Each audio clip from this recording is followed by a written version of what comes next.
Hello, everybody. Thanks so much for watching the video of those photos from a dark and drizzly day in downtown Bellevue in November of 2023. It got really dark. There was one point I'm like, is it sunset? But it's only 11:30. Anyway, so here's what I thought I'd do here in these photo thoughts. First, I want to talk a little bit about the lens I used in these photos. And then second, I have 3 thoughts I'm thinking about for what I want to do next for the remainder of the year around my street photography. But before I do any of that, we need to talk about our sponsor, which is me. It's still me and my zine. Photos from the past 2 years in downtown Bellevue. A print edition is available for $22. Link will be down below.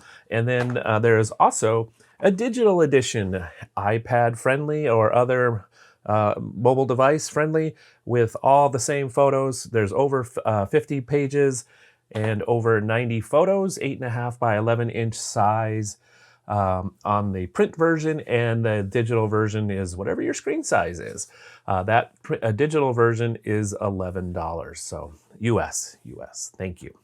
I appreciate your support. If that feels like something you'd like to have a permanent record of these photos, and again, it really helps me out quite a bit in the time it takes to make these videos and to continue being able to do so. So thank you very much. All right, so let's talk about the lens I used for these photos, and that is the 90mm f2 Fujinon lens. It's a great lens. If you've been around a while, you will remember that in September of 2021, I did a video about this lens when I had been able to borrow it for 30 days, about a month, and my thoughts on it at that point. And my thoughts, basic version of the thoughts at that point were, oh my gosh, it's a great lens, but it might be too good for me, especially given the price at the time and where I was in what I was thinking about with my photography. I'll share a short story about how I got this lens and why I have it now. So the short version is I had an opportunity to do some social media promo for some folks, and they gave me the opportunity to choose a certain dollar value of photography gear from Fuji. So I chose this lens, and the funny thing is the person I was talking to said, "Why are you sure you want that one? It's kind of a weird one." And I said, "Yeah, but I'm kind of weird." I don't think it's a weird lens. I think it's a lens that's just really underappreciated. It's kind of fits this weird space. It's 135mm full frame equivalent, so it leans into being a portrait prime. But I think a lot of people forget about it. I know I did. I really love the image quality with this lens. It's kind of special. It's similar to the 35mm f1.4 in that there's a little bit of character and something going on kind of special with this lens.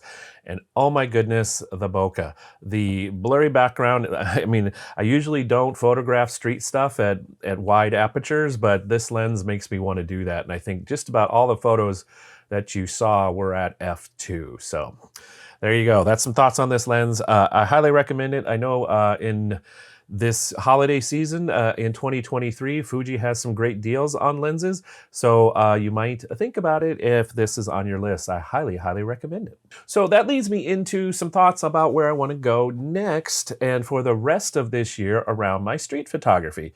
And that is to be, in the end, overall, in these 3 thoughts I'm going to share, more focused. And here's what I mean. First, for the past several videos, I've used a different lens in every video. And while that's helpful and it's interesting, it's also, because each of them is a different focal length, it's a little frustrating. And here's what I mean by that.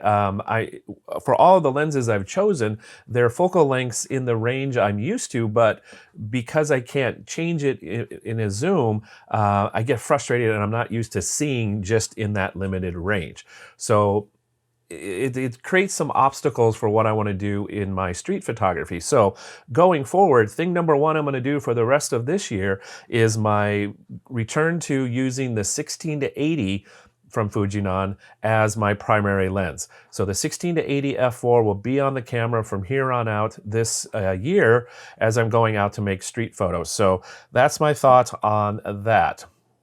I do have one exception, an asterisk, if you will, and that is I do think I'll be able to do some night photos, or either early morning or evening photos.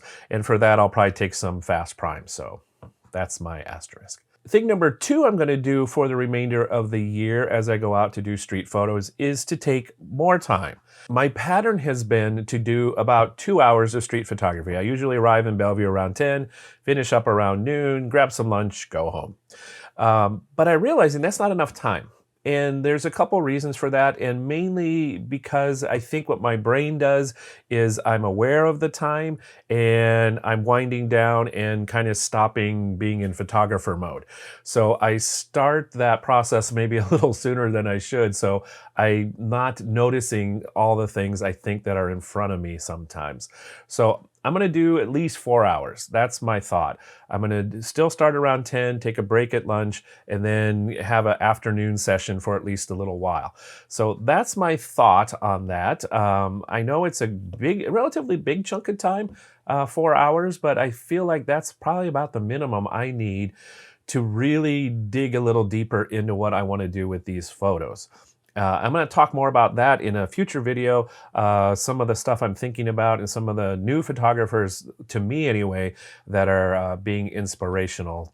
So I'll talk about that in a future video. And then the third thing I'm thinking about and want to pay attention to as I'm out doing photos is that I've become really familiar with Bellevue, which is great, except when it's not.